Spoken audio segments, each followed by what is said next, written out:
Bonjour à toutes et à tous et bienvenue sur Mosaïque Cristal. Aujourd'hui, on va faire appel à l'imaginaire. On va s'intéresser aux légendes et contes qui entourent et font la Moselle.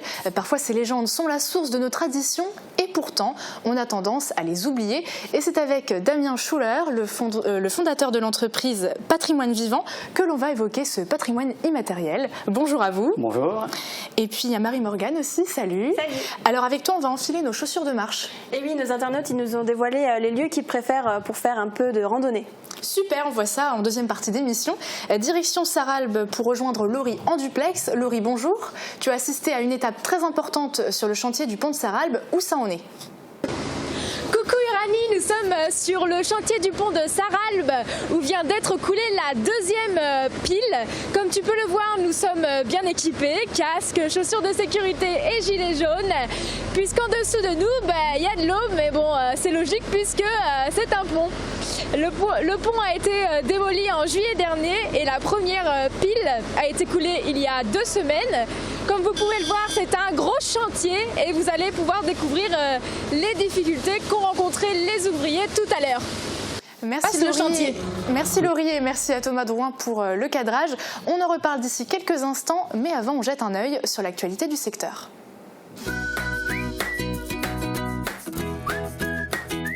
Shopping hyper fun, c'est chez Best, votre centre commercial à Faré-d'Ersviller. Tous les jeunes sur les planches. Le centre socioculturel de Sarreguemines propose une semaine des arts scéniques. Au programme danse, slam, théâtre ou encore art du cirque. Des ateliers ont lieu tous les jours et il est encore possible de s'inscrire.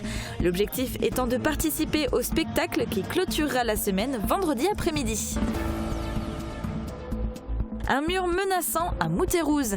La route D36 qui relie Lemberg à Moutérouze est coupée à la circulation au niveau du grand étang de Moderbar de 8h à 17h du lundi au vendredi et ce jusqu'au 7 novembre.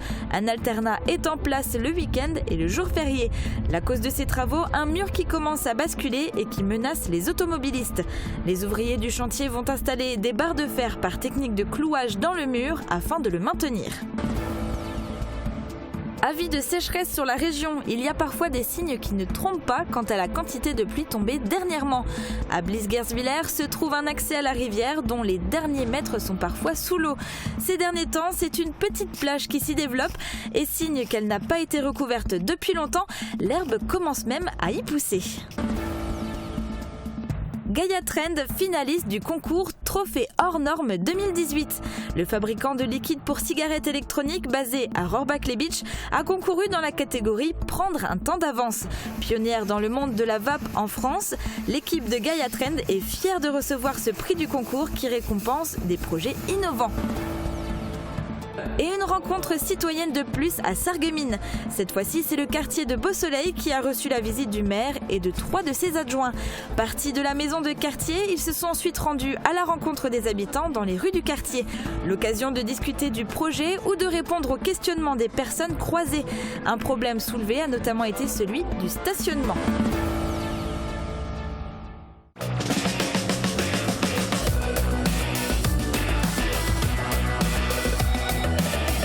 Les crèches de l'Agglo éveillent la petite enfance et facilitent la vie des actifs.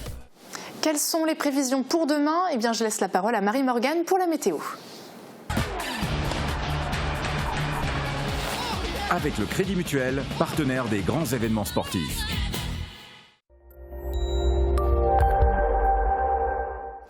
Et ça y est, l'été indien est bel et bien terminé. Demain, on se réveillera sous un ciel couvert. Les nuages vont être plus présents et certains pourraient même laisser échapper quelques gouttes de pluie au cours de la journée. Les températures minimales iront de 4 à 7 degrés et les maximales seront comprises entre 12 et 14 degrés. Demain, nous fêterons les Florentins, mais aussi les Florentines et les Gloria. Le soleil, lui, nous accompagnera de 8h06 à 18h24. Et l'image du jour nous vient de Charles Schaeffer au bord de l'étang de Saint-Louis-les-Beach. On peut le voir sur ces 2 magnifiques photos, les belles couleurs de l'automne. Et n'oubliez pas, si vous aussi vous voulez nous partager vos photos et vos vidéos, envoyez-les nous à notre adresse mail contact@mosaïque-cristal.tv. Il ne suffit pas d'être une firme française pour gagner la confiance des clients. Pour vous, Fermap fabrique et installe des menuiseries PVC et aluminium depuis 2005. À Sarralbe, ce n'est pas un tram, mais un pont qui est nommé Désir. Depuis la destruction de l'ouvrage entre la ville et son annexe, les habitants prennent leur mal en patience. Mais ces derniers temps, ils peuvent voir une réelle évolution du chantier. Thomas Drouin et Laurie Couteau nous en disent plus. Opération de grande envergure sur la Sarre, entre Sarralbe et son annexe de Salzbronn. Sur la liste des priorités du département depuis 2015, la reconstruction de cet ouvrage est en cours depuis juin 2018. Tout a commencé avec la destruction de l'ancien pont et une mise en place d'une passerelle pour les piétons. Les voitures et autres véhicules doivent, eux, passer par Herbistheim et Keskastel. En fait, c'est très compliqué, surtout pour les gens qui travaillent. Ou par exemple même simplement aller chez le vétérinaire, il faut faire le tour soit par Keskastel, soit par le petit chemin par là-bas, mais c'est pas très autorisé et vraiment c'est un problème pour les gens. Pour les promeneurs ça va et puis je pense aussi aux magasins de meubles là-bas, ils doivent vraiment subir des préjudices. Du côté du chantier, cela avance à un bon rythme. La première pile du nouveau pont a déjà été coulée. Aujourd'hui, c'est au tour de la seconde. Alors sur cette pièce, il y a 20 mètres cubes de béton. C'est un béton fortement dosé en ciment pour un peu plus rentrer dans la technicité. C'est un C4050 en CM1 dosé à 420 kg de ciment dans lequel est intégré 70 kg de cendres volantes pour vraiment uniformiser l'aspect du parement. 2,6 millions d'euros ont été investis par le département dans ce chantier. Avant sa destruction, le pont voyait passer jusqu'à 4500 véhicules par jour. Spécificité, et c'est Benoît Raspadou, le chef de chantier, qui nous en parle plus en détail. Petit problème technique peut-être, alors on va continuer avec la suite. Ça se déroule bien dans l'ensemble, on n'a pas rencontré de difficultés majeures, de par une météo clémente jusqu'à mi-octobre. La Sarre a joué en notre faveur jusque-là. Et concernant la journée d'aujourd'hui, comme vous voyez, on est en train de couler la deuxième pile, la pile P1. Et par contre, ce matin, on a eu 2-3 petits soucis au niveau de la plasticité des bétons, mais ça reste vraiment des soucis mineurs qu'on sait gérer de par les essais qu'on fait sur les bétons à leur arrivée sur le chantier. Est-ce que vous avez rencontré d'autres difficultés ? Après, concernant la démolition de l'ouvrage, ça s'est bien passé, malgré que ce soit une intervention de grande ampleur. Tout s'est bien déroulé. La pose de la passerelle provisoire s'est bien déroulée également. Pour l'instant, dans l'ensemble, pas de soucis particuliers. On reste dans le thème des travaux, mais cette fois-ci à Étain, qui valorise son centre-bourg. La commune réaménage le stationnement en misant sur le vert. Des places de parking végétal, des éclairages à LED et une borne de recharge électrique. Reportage de Valentin Guinel. 24 places de parking en gazonné. C'est l'un des aménagements décidés par la mairie d'Étain. Pour les travaux du centre-bourg, elle a choisi de rompre avec un urbanisme plus traditionnel et minéral pour des installations plus vertes. Cette place, nous ne voulions pas que ce soit qu'une place avec du macadam, avec 24 places de stationnement, avec des matériaux inertes. Nous avons souhaité donner une touche paysagère à l'ensemble de ce concept. C'est pour ça que nous avons engagé non seulement un maître d'œuvre pour tout ce qui est voirie et réseau, mais également un maître d'œuvre paysager. Des dalles pré-engazonnées en pierre qui facilitent aussi le drainage et l'infiltration des eaux dans le sol. Un aménagement opportun au lendemain des inondations meurtrières dans l'Aude, mais aussi une tendance générale des communes qui reverdissent leur bourg. Ça, c'est les plantations. Les communes sont très demandeurs. Aujourd'hui, on tend plus vers des aménagements spécifiques de petite importance, on va dire, plutôt que des grands aménagements où on met beaucoup de béton, beaucoup d'enrobés, beaucoup de verdure. Des éclairages à LED, beaucoup moins énergivores, vont également être installés, ainsi qu'une borne de recharge électrique pour les voitures. Une installation innovante pour cette commune de moins de 1000 habitants, mais qui a pesé lourd dans l'obtention de subventions, selon le maire. Ce projet a un coût global de 320 000 € et nous avons obtenu 74% de subventions, ce qui est quasiment inespéré. Autre chantier, l'église, à quelques pas de la place. Une revalorisation de sa façade, abîmée par le temps, est en cours. L'escalier va quant à lui être démoli puis reconstruit. Pour les automobilistes, prenez garde, la vitesse va être réduite à 30 km/h sur le plateau. L'entreprise d'usinage AMGS va bientôt déménager. Suite à son intégration au sein du groupe Pfister, la société va s'agrandir et investir de nouveaux locaux à Ambach. Il faudra attendre encore 1 an avant qu'elle puisse s'y implanter. On fait le point sur sa situation dans ce reportage. Une volonté de se développer, mais plus assez de place dans les locaux. Pour AMGS, c'est le moment de quitter la pépinière d'entreprise de Sarreguemines. Un projet nécessaire suite à son intégration dans le groupe Pfister en février dernier. Depuis ses débuts, AMGS fabrique et conçoit des pièces, entre autres, pour l'aéronautique ou encore l'automobile. AMGS est localement reconnu pour son service, son savoir-faire, la qualité de ses prestations. Et donc c'est dans ce sens-là qu'on a acheté un terrain sur Ambach pour s'agrandir, puisque la vocation est d'ici 2 ans de doubler le chiffre d'affaires, qui aujourd'hui est de l'ordre d'1 400 000 € à peu près. Une activité d'usinage en cohésion avec les autres métiers du groupe Pfister, puisque ce dernier avait déjà un site de production similaire basé à Orfelden. C'est d'ailleurs sur ce modèle qu'AMGS devrait évoluer pour passer d'un statut artisanal à celui d'industriel. On va s'orienter vers l'automatisation, la robotisation. Donc effectivement, on va toucher un panel de clientèle beaucoup plus large. Et le but, ça sera effectivement de le faire savoir, de le montrer, tout en gardant, voilà, j'insiste là-dessus, mais sur la notion de service et de proximité et de réactivité qui fait vraiment la force d'AMGS aujourd'hui. L'entreprise a donc du potentiel. AMGS travaille en priorité avec des industries régionales, mais son savoir-faire lui a permis de dépasser la frontière. On travaille un pourcentage important à l'export, puisque AMGS travaille pour à peu près 40% vers l'Allemagne. Ce qui nous a permis aussi également au niveau du groupe Pfister maintenant, qui ne travaillait pas du tout à l'export, d'avoir cette notion d'export et de dimension internationale. Outre l'augmentation et la diversification de l'offre, cet agrandissement devrait permettre l'embauche à moyen terme d'une dizaine de personnes en plus des 8 salariés actuels. Un bel avenir en perspective, mais il faudra attendre encore 1 an avant d'investir les nouveaux locaux. L'éco-organisme Citeo, en partenariat avec le CIDEM et la région Grand Est, a organisé un voyage de presse sur le thème de l'économie circulaire du papier. Mosaïque Cristal a pu découvrir le circuit du recyclage d'un papier, depuis sa collecte dans les bornes d'apport volontaire jusqu'à sa transformation en journal. L'objectif était aussi de comprendre les enjeux de l'éco-conception, car nos ressources sont loin d'être illimitées. Reportage. 9h du matin. Une borne de collecte de papier est vidée sur le parking du siège du CIDEM à Morsbach. Cette borne fait partie des 325 qui ont été installées récemment sur les communautés d'agglomération de Sarreguemines et de Forbach. Le dépôt des papiers dans ces bornes permet de limiter l'utilisation des sacs oranges. Si on veut ramasser tout ce qui est barquettes, pots de yaourt, etc. dans ce sac orange, il faut faire de la place, il faut améliorer la qualité. Ce pré-tri qui serait fait par le ménage vers ces bornes d'apport volontaire, elle entraîne aussi un coût moindre de toute la chaîne de tri, de transport, de logistique et de recyclage. Ces bornes respectent les normes PMR, c'est-à-dire qu'elles sont accessibles aux personnes à mobilité réduite. Elles ont également été conçues pour optimiser l'espace disponible à l'intérieur. 9h30, arrivée au centre de tri de Sainte-Fontaine. Dans ce centre construit en 2004, tous les papiers sont triés à la main à raison de 5 tonnes par heure.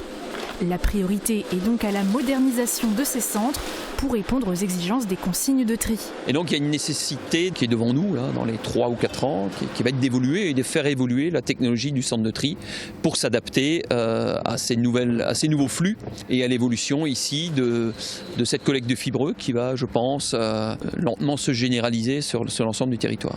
Par an, environ 12 000 tonnes de papier sont traitées dans ce centre. Entre 60 et 80% de ce flux est envoyé chez Norske Skog dans les Vosges. 13h, arrivée sur le site. On découvre alors 70 hectares d'usines. C'est l'unité de production de papier la plus importante d'Europe de l'Ouest. 600 000 tonnes de papier journal recyclé y est produit par an. Ce papier est fabriqué à partir de bois de sapin et d'épicéa, très répandu dans la région. Il est ensuite vendu pour redevenir un journal ou un magazine. À savoir, un papier peut être recyclé en moyenne 5 fois. Au-delà, les fibres sont trop fragiles pour être utilisées et pour pouvoir devenir du papier journal, le papier doit présenter au moins 60% de blancheur.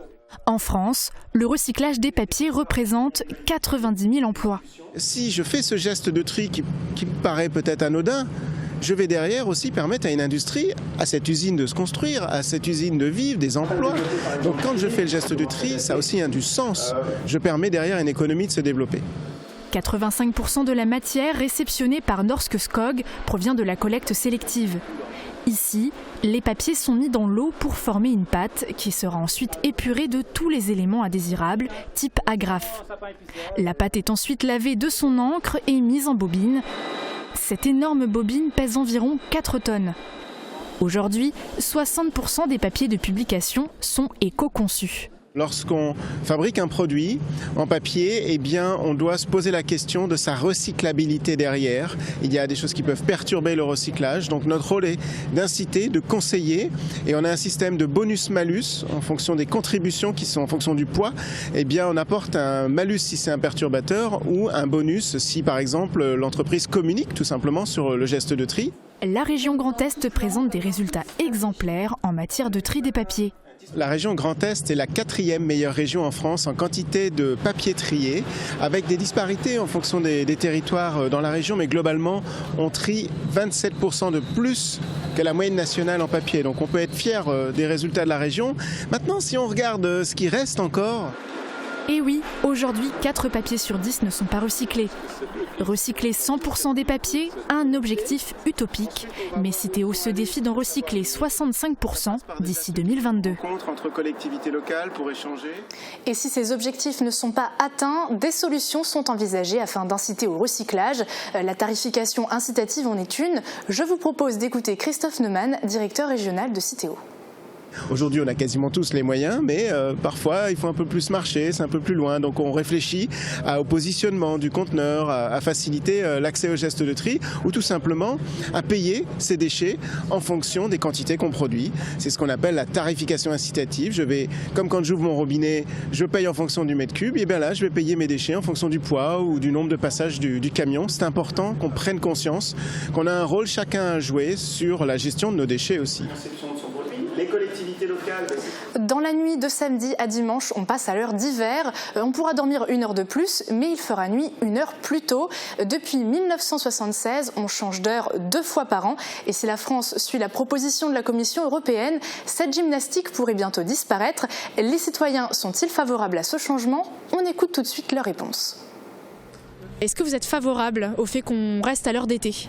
Très favorable, je pense qu'il faudrait rester à l'heure actuelle. Je suis pour parce que je trouve que il y a trop de dérèglements par rapport aux enfants déjà, qui ont du mal à se remettre dans le bain, et puis même par rapport à la luminosité, je trouve qu'on ne fait pas beaucoup d'économies. Ça serait mieux que ça reste ou ça change, que ça reste toujours la même heure.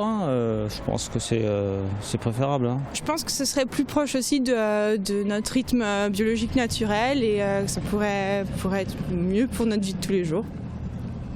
Ça lui permettrait d'avoir un peu plus de jour aussi le soir, plus de luminosité. Ça sert à rien en fait de changer l'heure. De toute façon, 1 heure en plus, 1 heure en moins, ce qu'on perd la journée, on le rattrape la nuit, et inversement, donc ça change rien. Moi, je suis plutôt favorable à ce qu'on arrête les changements tout le temps, parce que je trouve que c'est plus simple, c'est plus stable de rester sur l'horaire d'été. Déjà, il faut changer toutes les pendules, c'est vrai, mais bon, c'est surtout que...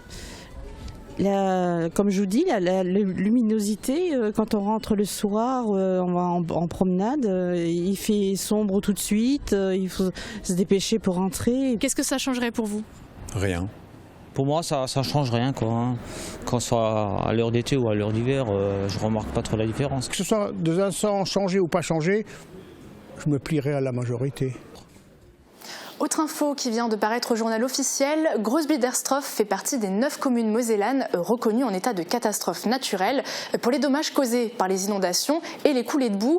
À Großbiederstroff, cela concerne la période du 31 mai au 1er juin 2018. Alors si vous avez subi des dommages, vous avez jusqu'à la fin de la semaine prochaine pour déclarer à votre assureur les dégâts liés à ces sinistres. Et rendez-vous juste après la pub pour parler des meilleurs lieux de randonnée, pour parler du changement d'heure, mais aussi pour évoquer le patrimoine immatériel en Moselle avec notre invité. À tout de suite. Bonjour à tous, alors ici je suis à Rohrbach et c'est la tempête, il y a de l'eau, du vent. Alors moi je vais rester ici pour vous tenir au courant. On n'est pas toujours à notre avantage, mais on est en duplex tous les jours.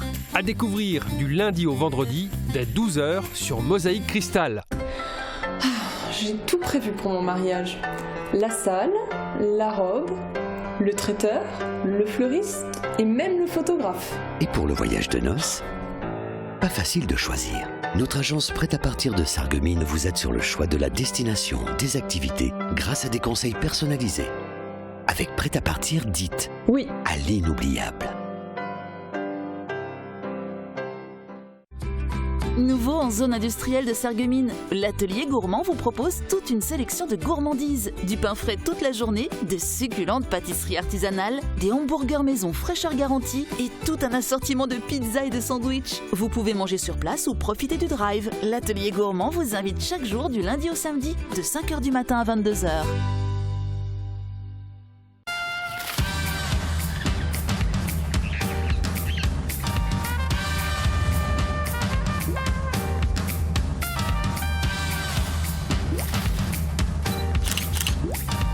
Pour les vacances, les dinos, c'est chez Best, votre centre commercial à Phare-Hébersvillers, du 26 octobre au 5 novembre. Une franchise internationale, c'est une force.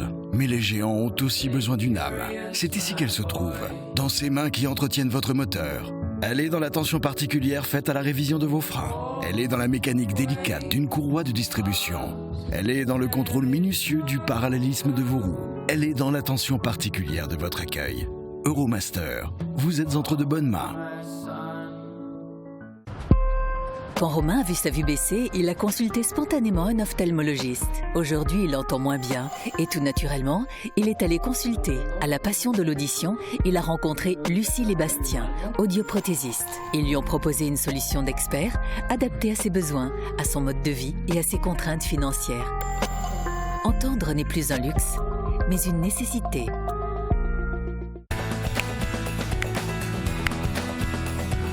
N'ayez plus de doute sur la qualité et la sécurité de votre réseau informatique professionnel. Avec ID Réseau, soyez au clair avec votre réseau.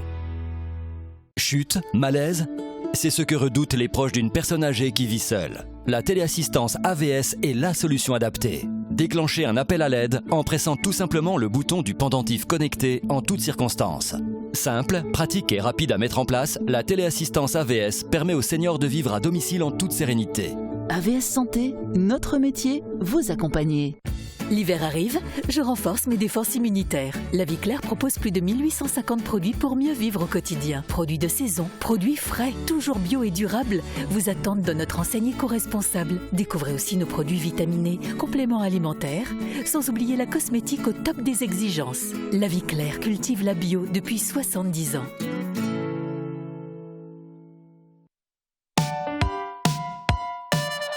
Pour mettre une touche de déco dans votre vie, pensez à Pink. Pink, c'est plus de 1000 mètres carrés de showroom en plein cœur de Sarrebruck. Retrouvez toutes les tendances déco, saison par saison et pour toutes les occasions. En plus, le parking est gratuit à l'arrière du magasin. Pink, votre paradis déco à Sarrebruck, à côté l'Europa Galerie. Un nouvel Intermarché, c'est l'événement de la rentrée. Découvrez sa vaste gamme, produits bio et locaux de la ferme, poissons frais. Amateurs de vin auront les conseils du sommelier. Pour un petit-déj, un plat du jour, une envie sucrée, par ici la brasserie. Et faites un tour par le Fournil, pain frais et viennoiserie en continu. L'Intermarché des faïenceries, votre magasin de proximité.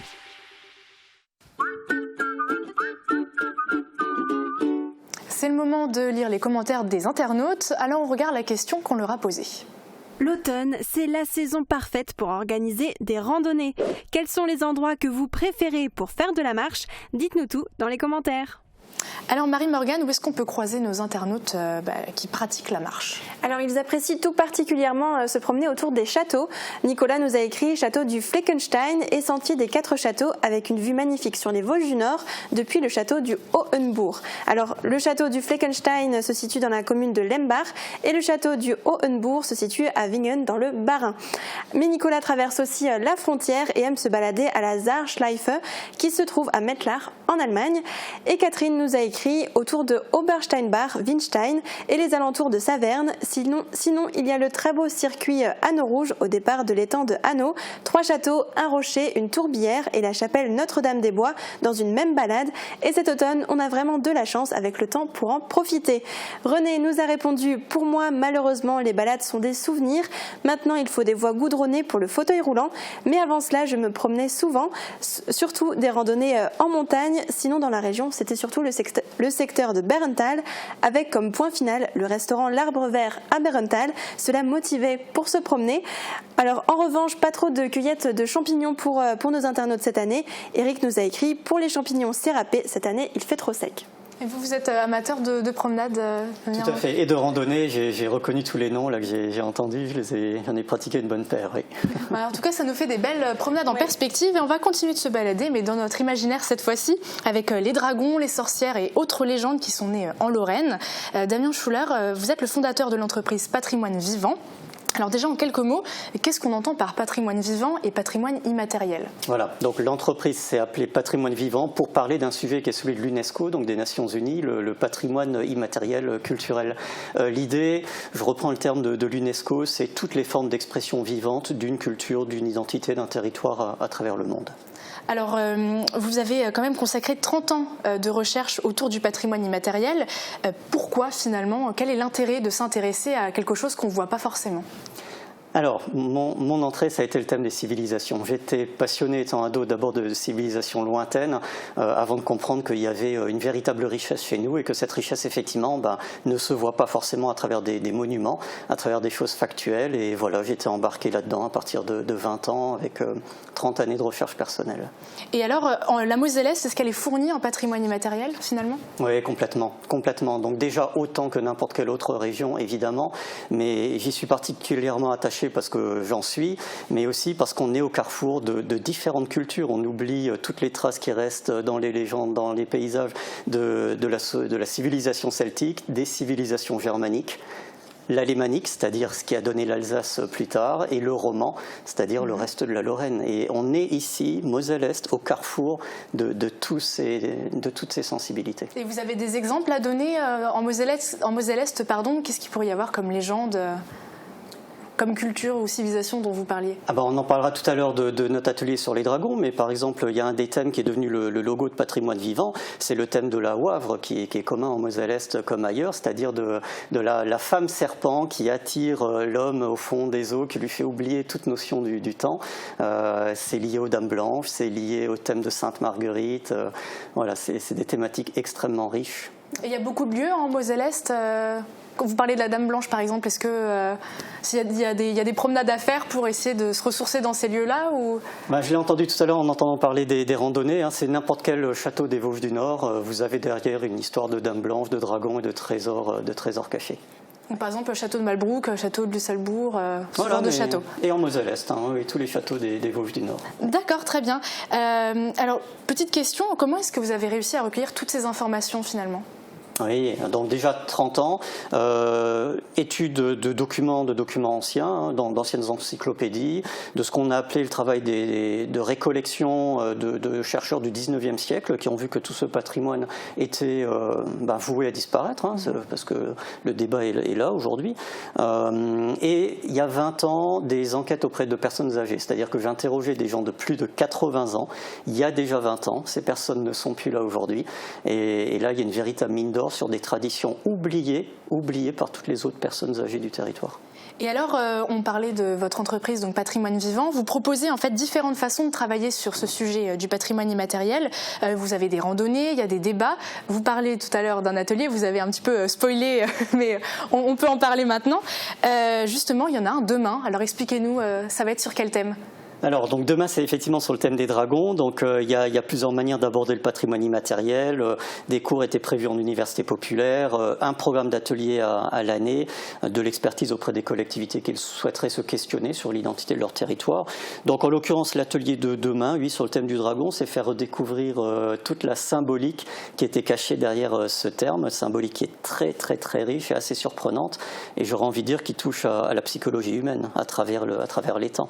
Là, je vois défiler les images, là vous avez le dragon de Putigny par exemple en Moselle sur la frontière linguistique où il y a une symbolique très très riche. Donc c'est ça que j'ai envie de faire découvrir lors de l'atelier de demain. Et alors, est-ce que vous allez travailler par étapes? Finalement, comment ça se concrétise? Les gens, ils doivent venir avec des documents avec eux? Alors, donc il y a une trame commune à tous les ateliers. Les gens viennent simplement avec leurs souvenirs, leurs croyances, leurs certitudes. Voilà. Donc, premier chapitre de tout atelier. C'est simple, finalement. C'est simple, voilà. Ils peuvent venir les mains dans les poches, mais je leur demande quand même de se questionner un petit peu sur le sujet. On verra par la suite s'il y a des habitués. Je leur donnerai un peu plus de préparatifs.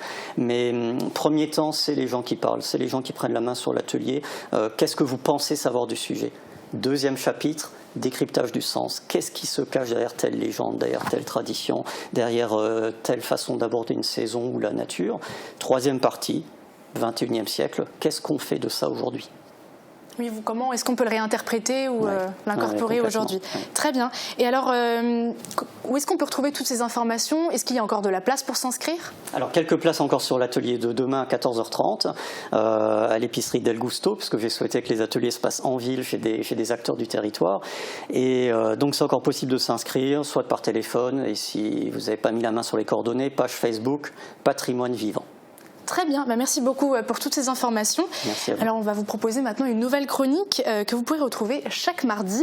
Alors Ryan est le premier à s'être lancé. Cette rubrique s'appelle C'est mon kiff. Elle donne la parole aux jeunes de 6 à 20 ans. Eh bien l'objectif est simple, présenter un lieu, une activité, un événement qui vous tient à cœur. Concrètement, voilà ce que ça donne. Bonjour, moi c'est Ryan, ça fait 8 ans que je fais du foot, j'aimerais être joueur professionnel comme Loris ou Ariola et j'aime bien le toucher du ballon et les compétitions. Les verts en perd plus maintenant, Denis en perd plus.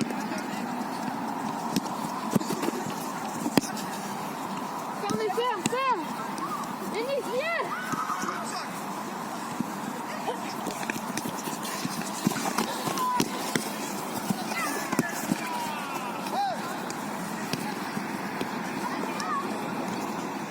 Alors Marie-Morgane, s'il y a des jeunes qui sont intéressés, comment ils doivent procéder? Dis-nous tout. Eh bien c'est super simple, si ça t'intéresse c'est super facile, tu prends ton smartphone comme Ryan, tu te filmes en selfie pour expliquer en quelques mots l'activité que tu aimes ou le lieu que tu aimes. Ensuite tu prends quelques images de justement cette activité ou du lieu et attention, il faut toujours filmer à l'horizontale pour qu'on puisse bien l'utiliser à la télé et il ne faut pas que ça dure trop longtemps, moins d'1 minute c'est parfait.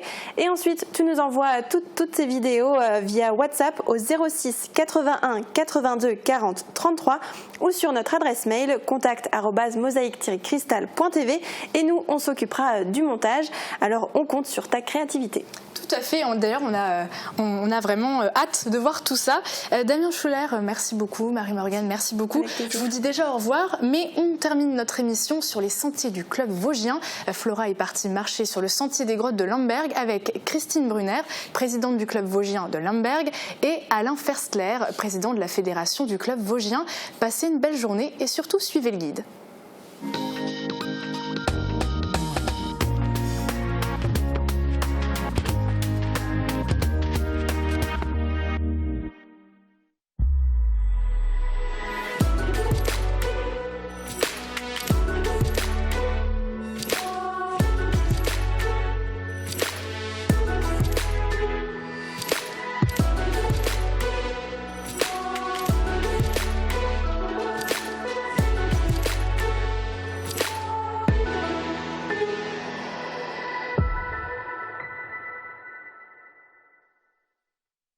Bonjour à tous et bienvenue dans cette nouvelle émission On Tour.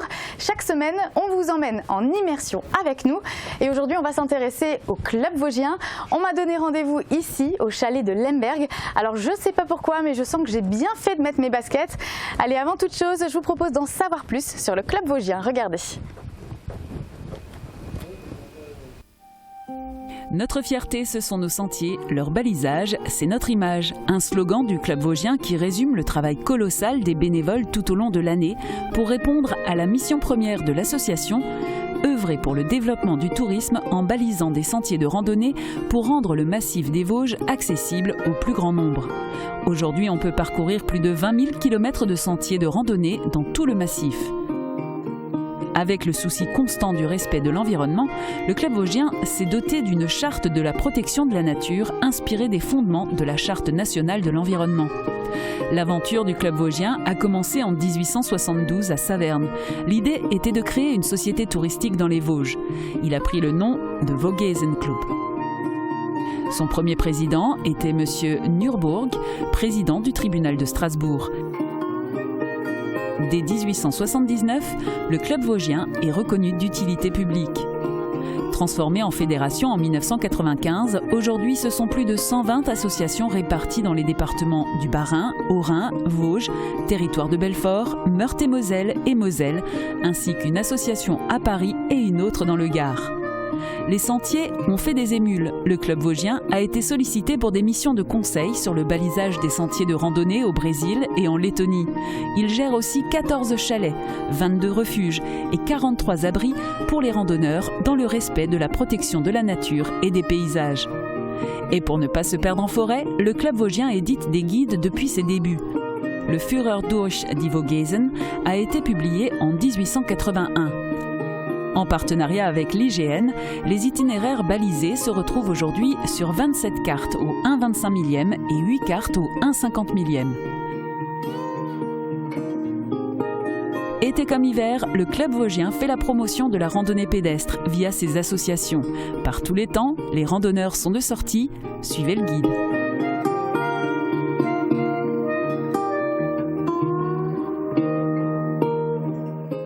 Et justement, notre guide du jour, c'est Christine Brunner. Bonjour. Bonjour. Alors vous êtes présidente du Club Vosgien de Lemberg. Merci de nous recevoir. Merci à vous. Alors d'abord, ce chalet, il existe depuis combien de temps ? Alors le chalet a été construit, les travaux ont commencé en 69. Ils ont terminé en 73 à l'inauguration. Et ce chalet a été construit par les bénévoles. Et alors il accueille combien de marcheurs ou combien de randonneurs par an en moyenne ? Ça varie. Il y a des groupes qui arrivent par dizaines, il y a des groupes qui arrivent par vingtaines. Enfin, ça dépend. Il y a des randonneurs qui viennent en semaine tout seuls, qui logent ici. Tout dépend. Et alors, combien de membres mettent la main à la pâte ici, à Lemberg ? Alors, nous avons 220 membres au chalet du Club Vosgien. Alors, les bénévoles qui travaillent, qui nous donnent un coup de main pour tout ce qui est sentier, sont à peu près une vingtaine. Nous avons aussi une femme de ménage qui est là pour l'entretien, qui est rémunérée, bien sûr, par le chalet du Club Vosgien. Et alors parmi les missions du Club Vosgien, on compte aussi le balisage ? Ah oui, l'entretien des sentiers, le balisage, nettoyage, débroussaillage, voir si les sentiers sont toujours encore en état, si le balisage est toujours bon, pour ne pas se perdre évidemment. C'est énormément de travail finalement. Oui, c'est beaucoup de travail pour les peu de bénévoles qu'on a. Alors là, on se trouve devant le panneau qui représente un petit peu tous les sentiers qu'il y a à faire aux alentours. Voilà. Alors on voit bien le balisage, il y a des cercles, des triangles, des carrés, beaucoup de formes géométriques, des couleurs. Alors moi j'ai entendu dire que c'était impossible de se perdre. Est-ce qu'on peut prendre un sentier et tester ça ? Bien sûr, on peut prendre peu importe, quel vous voulez. Le circuit des grottes ? Allez, on y va. Allez, on essaye, c'est parti. C'est ici que démarre le circuit des grottes. Oui. Alors c'est quel symbole sur le panneau ? Alors c'est l'anneau jaune. D'accord. Alors anneau jaune, qu'est-ce que ça veut dire ?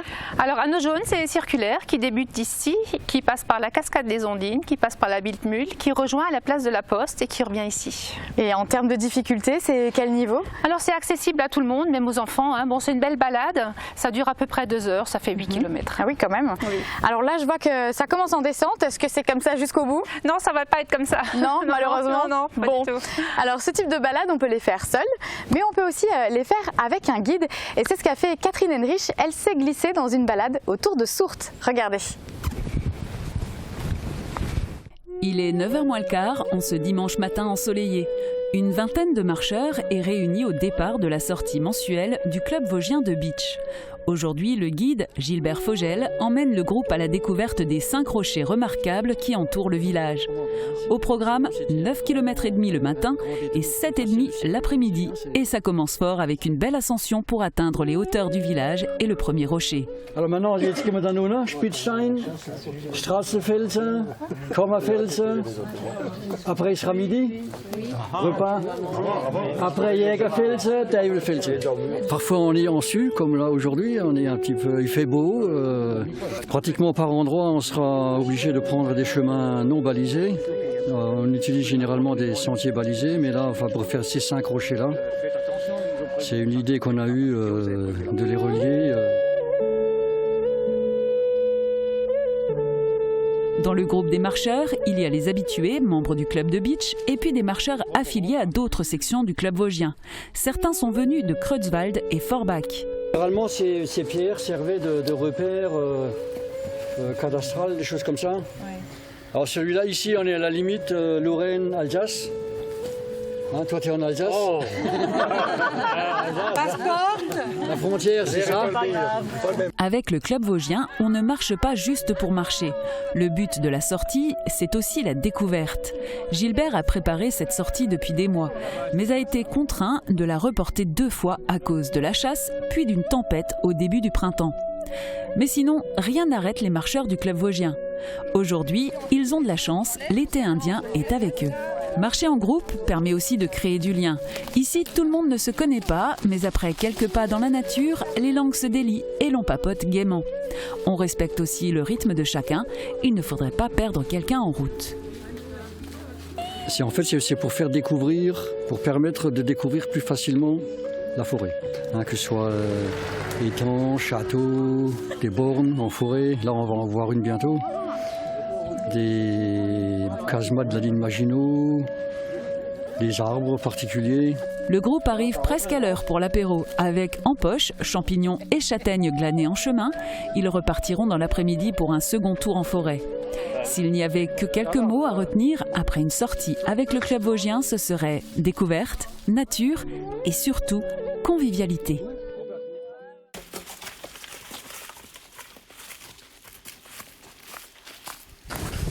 Ah, bah, j'aperçois mon deuxième guide du jour. On se retrouve tout à l'heure. Alain Fersler, mais dites-moi, qu'est-ce qui s'est passé ici? Bonjour, ben voilà, vous avez l'exemple même de ce que peuvent rencontrer nos bénévoles chaque jour sur le sentier. Un arbre qui est tombé lors de la dernière petite tempête, voilà, donc il ne reste plus qu'à abîmer cette passerelle qui a été conçue en 2009 par un camarade, Robert Egloff, qui malheureusement nous a quittés il y a peu. Et voilà, donc alors qu'est-ce qui va se passer ici? Quel travail va être effectué? Donc ils vont venir, je pense encore cette semaine, je l'espère, couper cet arbre tout simplement, et puis il faudra refaire toute la passerelle de façon pour dégager le passage pour nos randonneurs. Alors en tout cas, nous, ça va pas nous arrêter. Ça va pas nous arrêter. On y va quand même? Allez, c'est parti.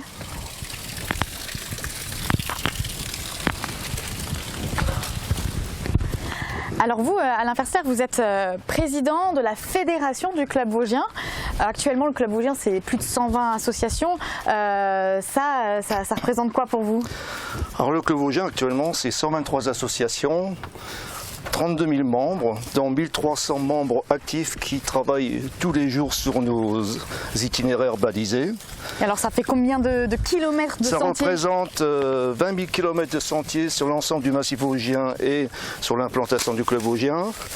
Et ça représente également 75 000 heures de travail bénévole annuel. 75 000 heures de bénévolat, c'est énorme. Annuel. Énorme. Alors côté nouveauté, vous avez reçu récemment un nouveau label.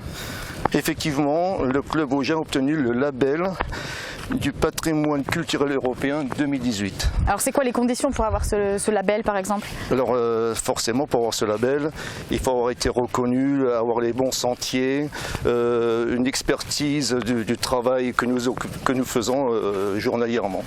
C'est une valeur pour nous, c'est comment dirais-je, c'est une valeur ajoutée pour le club vosgien. Mais pour moi, avant tout, c'est une reconnaissance pour nos bénévoles. Et puis, c'est pas la seule ambition que vous aviez, parce que vous avez l'ambition d'avoir un autre label. Absolument. Lequel?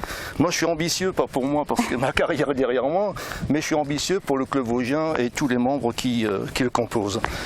J'ai déjà eu des contacts avec la DRAC et je vais avoir rencontré dans les prochaines semaines une personne de Paris pour monter un second dossier. C'est le patrimoine immatériel, ce qui rend pérenne nos sentiers. Et alors, quelles sont les retombées que vous attendez? Alors, c'est des retombées économiques et touristiques. Touristique, pourquoi? Parce qu'elle va certainement amener plus de gens sur nos sentiers, et économique à la fois pour toute une région qui va sentir, parce qu'il faut savoir qu'un randonneur en général il dépense environ 30 € journalièrement, donc ce n'est pas rien. Donc nous sommes un acteur, je vais dire, touristique et économique incontournable sur le Grand Est.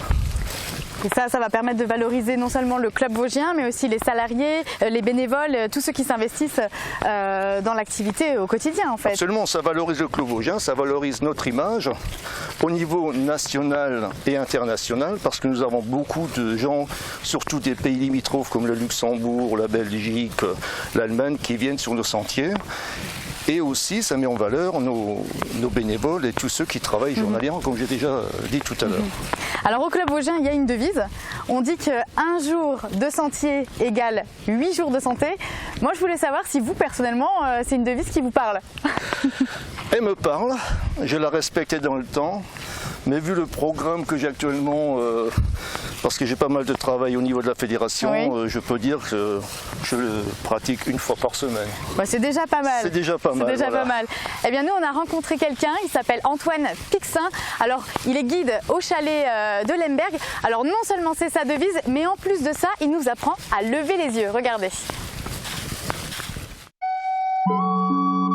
Alors aujourd'hui nous sommes sur une plateforme rocheuse du Schlossen, à partir de laquelle on peut profiter d'une belle vue panoramique de la vallée derrière moi et des collines derrière moi, boisées jusqu'au fond de l'horizon. En plus, nous sommes à cette époque au début des couleurs d'automne. Alors en fait, la nature comprend beaucoup de détails que le promeneur ne voit pas forcément. Voilà, des détails de sculptures d'arbres, des détails de sculptures rocheuses, des détails d'érosion rocheuse. Il y a des formes qui ressemblent à des têtes de serpents, des têtes d'animal. Par exemple, au rocher des Ropilaires, il y a une tête qui ressemble, on dirait un crocodile fossilisé. Voilà, une tête de crocodile fossilisée. C'est toujours intéressant de le voir, hein. Et bien sûr, le promeneur qui passe là la première fois ne le remarque pas. Voilà.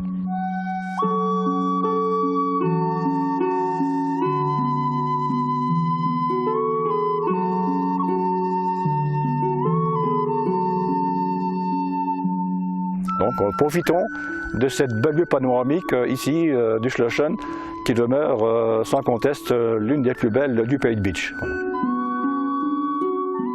Eh bien nous voilà arrivés à la cascade des Ondines. Ah ben voilà, Christine Brunner est déjà là, elle nous attend. Mais c'est super joli en fait ici. Effectivement, c'est une belle cascade. Malheureusement, ça manque d'eau vu les conditions météo dernièrement. Mais il faut surtout venir ici en hiver pour voir tous les stalactites. C'est un endroit vraiment merveilleux. Ça se transforme entièrement en glace en fait. Ça se transforme entièrement en glace et c'est vraiment formidable. Ah ben voilà, on reviendra alors en hiver. Merci en tout cas à tous les deux de nous avoir emmenés en balade avec vous. Ça nous a fait plaisir et on a découvert le territoire sous un nouveau jour. Et puis vous, si ça vous a plu cette balade avec nous, sachez que vous pouvez retrouver tous les guides et toutes les cartes IGN dans les offices de tourisme. Et puis vous pouvez aussi trouver toutes les informations dont vous avez besoin sur le site de la Fédération du Club Vosgien ou sur le site du Club Vosgien de Lemberg. Bon, nous il nous reste encore 7 km à faire, donc on vous dit à bientôt. On y va ?